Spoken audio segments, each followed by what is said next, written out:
Welcome back, everyone. Working on the 99 S-10 Extreme again. Doing a little bit of work on the rear. Got the calipers on, brake pads in, rotors. I am running a adapter so I can run the C6 Corvette wheel. Pretty much bolted both these on. I got to make the brake lines yet. Factory brake lines up here. Haven't quite decided how I'm going to do everything yet, but what I really wanted to show you was the drive shaft showed up today. I just got it in just to get an idea of what it was going to be like in there. I kind of already knew I'd have to trim up here. I'm going to have to cut this part out to give this room, but this is the Sonax Billet input shaft for the trans. Running a 4-inch aluminum drive shaft made by Action Machine, and I'm really happy with the quality of it so far. So if you guys are interested, give these people a call. Took them about 2.5 weeks to get it made and shipped out. Obviously it was a custom length. It was 71.5 inches if I remember right. And they also got me hooked up with a Cnc'D Billet Flange. Forget the brand. I want to say this was Sonax too, but I can't remember. But as you can see, it's a very nice piece. They had the bolts, obviously the drive shaft. They have them whatever size you want, 4 or 5, 3-inch, whatever it is you want for your application. The input shaft. Most other companies I called were going to sell me just the drive shaft. Then I'd have to put U-joints in it, put my input and my flange. And that was just kind of a pain. And they were still charging $400 or $500 for the same thing.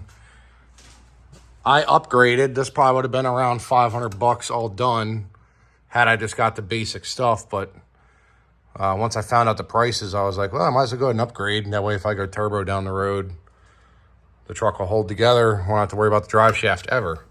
So it's balanced. You can see there, it's all balanced out. And up here, looks like a really nice piece. I'm really happy with it so far. Obviously, I haven't driven the truck yet, so I don't know if it's going to vibrate any. But looking at it, looking at the welds and everything, it looks like it's going to be a nice piece and hold together well.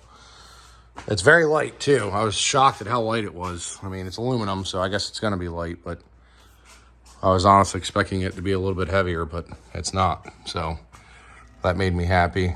And then I know I got the good input, the good flange. The nice part about the S-10s is this kind of serves as a safety loop in a way. I could easily build something to go right here to really keep it in place if I were to ever have a drive shaft failure. But I don't think with this one I'm going to have to worry about that. Still got a lot of work to do on the exhaust. I'm going to have to adjust it a little bit. After hanging for a while, it started hitting. It was sitting right there. I kind of suspected that was going to happen. I kind of got in a rush, and that's kind of my fault. So you can see what I did here. Brought it straight back on each side. Curved it over here. Kind of like this. Kind of like how the Silverados and stuff run. And then I put an X-pipe in right here. And then we're going to go from the X-pipe back. I haven't decided if I'm going to shoot it out the back or kick it out right here, kind of like the Ford Lightnings were. I think that would be cool, but I'm also very limited on space here with the cow track, the frame. I don't know that it's going to be a feasible option. It might be more involved than I'm willing to get to do that. So you can kind of see how tight that is right there. It's definitely going to have to be trimmed. This thing will not be able to sit on the ground, which I kind of already knew that going into it, but I didn't want to cut it until I got the drive shaft and seen. I got the rear full of fluid now. I'm actually probably going to start it up here shortly. I'm waiting on my battery tray to dry. I know it doesn't look the best, but I put Pour 15 on it just to keep it from rusting.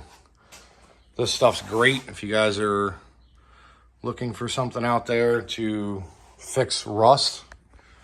It's great on the frame. It's not the prettiest thing in the world. I mean, I'm sure if I took my time and smoothed it out and did it a little bit nicer, it would come out better. But this side actually came out better. This side was a little bit cleaner, minus a little bit of dust in it. But Pour 15 is great stuff. If you have a little bit of rust, like surface rust starting or something, and you want to just put it at bay, Pour 15 does the job. It's pretty much what I'm using on everything underneath. But trans lines are kind of just dangling. There's a trans cooler.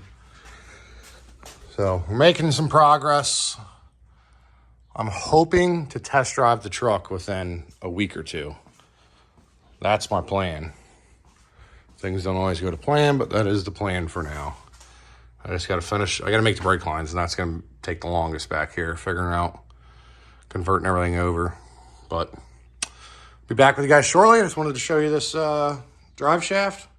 It's a nice piece. Highly recommend it. Once again, there's their information. Like I said, it's about a 2.5, 3 week lead time. And it was a little over $600. It was about $650. So, in case you're curious on price, $650. You get them a measurement. They need to know what kind of output shaft you have on your trans. Whether, you know, the 480s have a short shaft and a long shaft. And they have an O-ring, non-O-ring. Mine was a non-O-ring short shaft. And then you basically measure from right here, the outermost part of the seal, to your flange. And you want to do it with the axle up. So I used my pole jacks. Put it up until the thing was about teetering off the lift. And then I took my measurement. And it looks like it's a good measurement. It'll probably slide in. I don't know. All right. Got the brake lines on. Not the prettiest. I am going to pretty them up a little bit. There's obviously room, but brakes are bled. Actually, got to close the bleeders. Well, they're closed, but you know, put the dust caps on. Anyways, this is the Ford Explorer brakes, because this is the Ford Explorer rear. Ford Explorer brakes. These are actually power stops. I got them on Rock Auto for cheap. They were like $60 for the set, because they were on like a clearance sale. And obviously I made this brake line. Like I said, it's not the prettiest yet, but it's the copper bend tubing. I'm going to pretty it up a little bit. This is the factory Ford Explorer brake line for the driver's side, and then the factory brake line for the passenger side. Up into here, this here is the factory S-10 line. And you can see it's kind of dark, but right here, the copper looking fitting is an adapter. That adapter is a 1/4 to 3/16. It was like $5.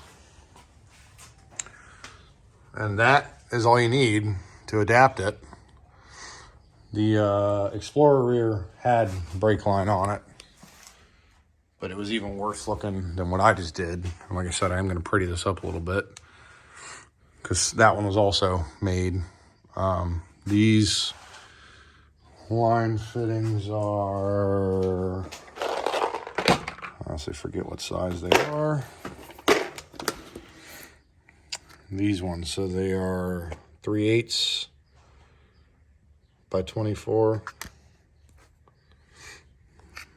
You can use the short or the long. Obviously, I used the short, but in the factory truck S-10 line is this one, 7/16 by 24.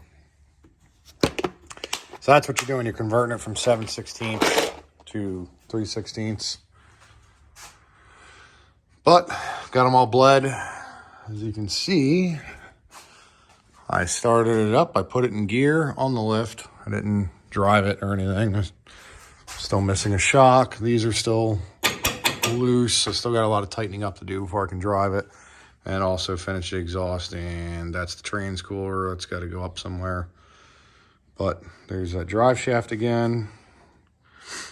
Put it in gear. On the Holly, you can watch it shift. It shifted from first, second, third, all the way to fourth. I didn't go any faster because if it's got that many gears, I'm pretty confident it'll have gears.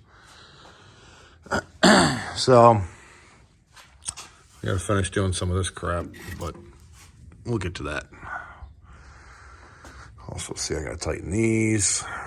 A lot of loose stuff that I just kind of threw everything on just to see. But as you guys just saw, truck was just running.